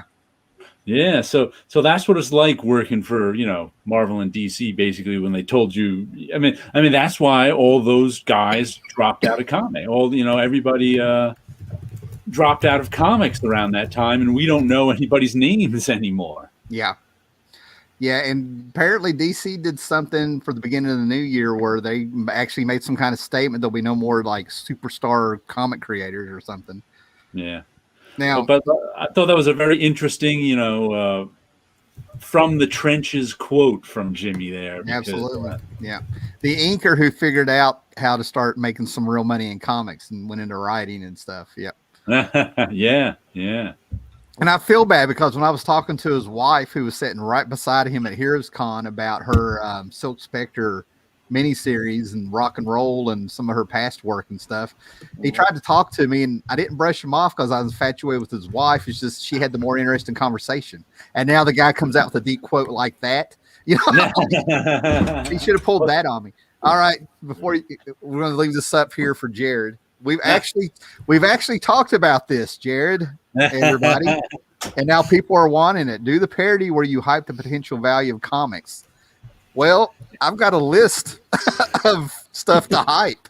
Do you know, I was actually looking up Steel Grip Starkey about 6 months ago. Well, I almost bought some of them on eBay just because I liked the covers. This good because this is the third time it has come up. Yeah. But we need to do the speculating show. I'm telling you, the show them how ridiculous it is out there. We got to help these young guys that are getting, just give them a clue. Do you remember your parody show? Just made me remember this and do a parody show of this too. It must be 10, 15 years ago now. There used to be infomercials. Yeah. On guys pushing baseball cards mostly. Sometimes it was coins, sometimes it was baseball cards. Right. But they had their you could find them on like Saturday mornings on CBS or whatever, late night, whenever they had this infomercial going. But there was always one guy like in the studio with the coins or cards, and there was always like one guy on the telephone. And I'm like, where did they figure out this aesthetic? Because it works. There's like one guy talking, and the other guy's on the phone, and it's not like crystal clear on the phone. You can tell he's on the phone. I mean, you could hear him clearly, but you could tell he's on the phone. And I'm just like, and there was like 3 or 4 of them like this, all hustling cards and coins and this collectible and that collectible. And I'm like, and they all had that same aesthetic. And I'm like, where did they come up with that? Who did they do? Did they just stumble on it? Did they do a focus group that said, the guy on the phone is, if there's 2 guys in the studio, no one likes it. But if there's a guy in the studio and a guy on the phone, everybody likes it. Because this is behavioral science, because people are nosy, even though they don't want to admit it or not. And you have to wonder, we just automatically want to listen to people having a phone conversation. You just automatically eavesdrop. There's some deep psychology there. Yeah. I'm just telling you. And I knew in watching these, I'm like, this works. This isn't just by accident. Yeah. but it's true. If you're out on the street, you're sitting down at a table on an outdoor cafe or something, and you're looking around, and you're not paying attention to anybody talking. But if your table neighbor starts talking on the phone, even if it doesn't have to be with an annoying voice or talking loudly, you immediately perk up to try to listen in. Yeah. I want to say one more thing. If we do the parody show, The Speculators, I have some, if you want to be a method actor here, go back and watch like Eric Idle on Monty Python doing one of the skits like he's a documentary guy or he's talking to the camera. Or go back and watch any David Spade Saturday Night Live skit that he does with his hands. So if you watch Comic Tom or Jim Mint Collectibles and stuff, get their movements right, you can go back to those guys. Because as you talk about things, you've got to use your hands and animate for the people to hypnotize them into what you're saying so you look like you're into it. I can't believe that you referenced Eric Idle and David Spade in the same sentence. Because I'm doing research, right? I want to do it better than these guys, So the hand signals for that should be one of them should be this, and the other one should be like no. That's what you can be doing in your corner when we do the show. We do the parody show. It's coming. I have some hand signals for David Spade. They're not. We'll all be doing it. We'll have Scott trying to smack him down, Yeah. So. Welcome to the Howler Mouse Collectible Show, and we got collectibles for you. Operator, you're standing by. Now you see he's got some great collectibles that you have to have. I can't believe all that shit. His hands, Oh, it's so funny, man. Well, guys, we're rolling up past 8 o'clock. I have been at work all day. It was a horrible day, and I'm tired. You guys want to do another show tomorrow on my channel since Tim's not going to be here? If I'm not here, if I'm not here, I've told you what. I hate to say it, but whether this person dies or not is going to determine what I'm doing tomorrow night. And that's horrible to say. It's horrible to say, but that's part of the job. But yeah. Well, either way, we'll be somewhere again tomorrow night. I'll do another show tomorrow night because it's such a habit now. I can't help it. Oh yeah, man. I don't think you understand. If I can't do the show on Friday night, I do have a little bit. I do have a little bit of sadness. I mean, like it doesn't ruin the night. Don't get me wrong. No, I mean, but you've got this. I've got this thing. Like I got something to talk. Yeah. Where's my outlet? Comic Tom's one sleepy reader crawled in here. Yep. So everybody that's crawled in here towards the end, we're kind of going and stuff. Make sure you got the bell on for this channel and Jared's channel in case something happens to me because of work tomorrow night. And make sure you watch this one on repeat, man, from beginning to end. This was a good one. This really was. Some screen shares, some good stories. Scott making those faces. Give us one, Who else brings up Steel Grip Starkey and Boris the Bear? Scott coming out of nowhere with comparing 2 bass lines from songs from 40 years ago. Touche. And that's my French.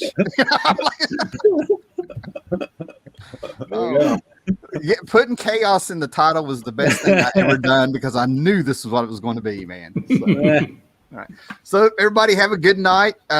Maybe the show will be here. Maybe it'll be at Jared's. That's tune in to find out. So later, everybody. Have a Bye. good night. Bye.